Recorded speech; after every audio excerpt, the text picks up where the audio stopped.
मंत्री जी की जब कचहरी आबै छी तना न पलटन केकरे थाने देखे छी कोना यहाँ सब पहरा करे चोरी में नहीं करे छी कोई हमरा अंदाजा नहीं अबै मालिक यौ अहाँ तो बुझे छिए हमरा तो एम्हरे खेतिए बाड़ी से नहीं फुर्सत होइए आ ई पीरन जे ये ई तो अहाँ का पीए कॉलेज में हरदम भर्ती रहैए।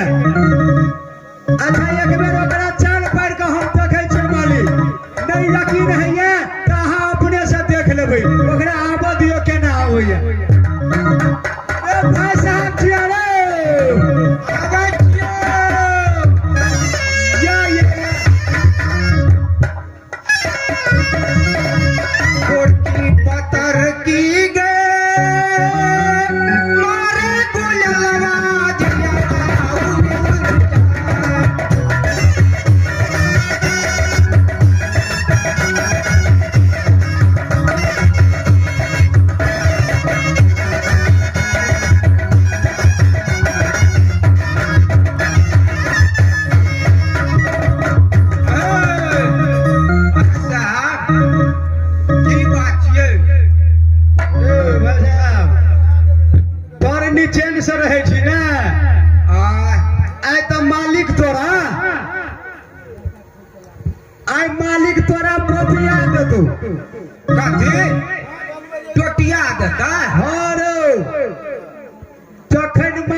तसे ठीक है या मालिक सामने है मालिक से गपशप करही बुझही कुशल समाचार है तोरा बुझाइए टा देतो हमरा बुझने से।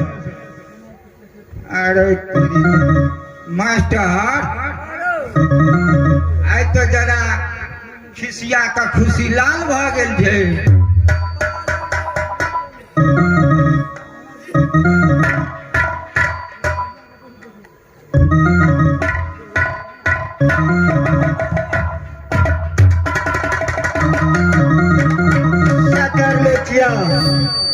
कथी नागपुर के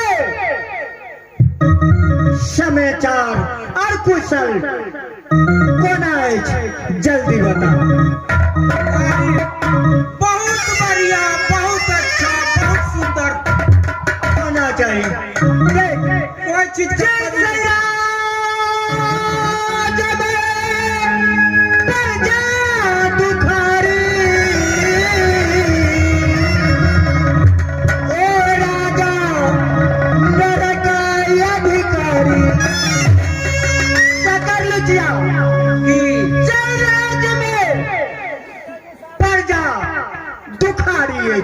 ओ राजा के नरक अधिकार तो हमरा नागपुर में कोई प्रजा कोई दुखी न रह सके। आजकल में दुखी ककरा कहे छे कि एकदम खा पी के पलंगड़ी पर टांग दका एलसीडी में देखत रहे छे ठीक है सकल में टुकुर तकते रहे छे मालिक बहुत आनंद है। अच्छा देख की मालिक समय साल एहन गुजर रहा है अपना बुढ़ापा प्रतिदिन पुत्र एकटा नागपुर में नहीं भेल से तो ठीके नहीं भेल लेकिन ये अभिलाषा रहिए गेल। हमर विचार सकर लुचिया रूपमंती के शादी करते। ये बात बहुत दिमाग पर सोच कर कहलिए ठीके छे जुग जमाना देखे छिए केहन बीते छे ई तो ठीक बात कहलिए मालिक। शकर लुचिया की और संसार में कोई कथा कुटमैती करे देखा सुनी के लेकिन नागमणि के खानदानी आबि रहे कथी कहियो देश देश में पत्र दो के स्वयंवर रचा के दो के जेकरा गला में 3 बेर जयमाला डाले एकरा साथ में रूपमंती का शादी। ठीक है मालिक। शकर लुचिया तहले देश देश के पत्र जे छे से तू लिख आ तुरंत हर देश में पहुंचा के संपर रचा तब रूपमंती का शादी करो। अच्छा ठीक है मालिक।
मधुपुर शहर के राजा है ओकरा ले की कहलिए मालिक?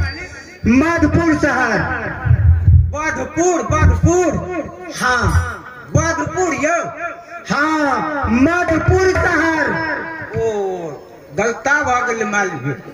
जल्दी काट ओकरा।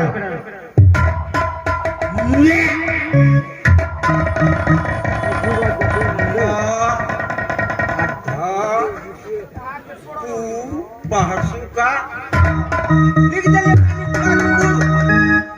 भागल। हाँ भागल मधुपुर। एक दिल्ली लिख। पिल्ली। अरे दिल्ली। गलती हो गई मालिक यो। गलती किया हो गड़बड़ा गई छै मीडिया में सही सेठ जाय छै।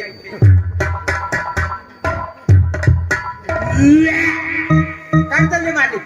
कथी कहलिए फेर से कहियो? दिल्ली। दहसिका लाला संजुला दीर्घिकार लिख दिले मालिक दिल्ली। एक पटना लिख। चटना। अरे पटना। मालिक गलती है।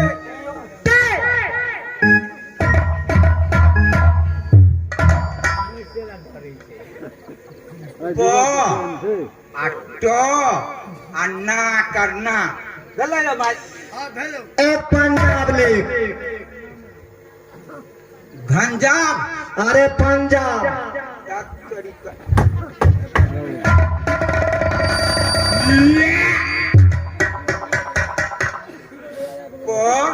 परंस्वार जाका अब पंजाब अगला वाली एक नेपाल ले जापान अरे नेपाल मारा मुद्दा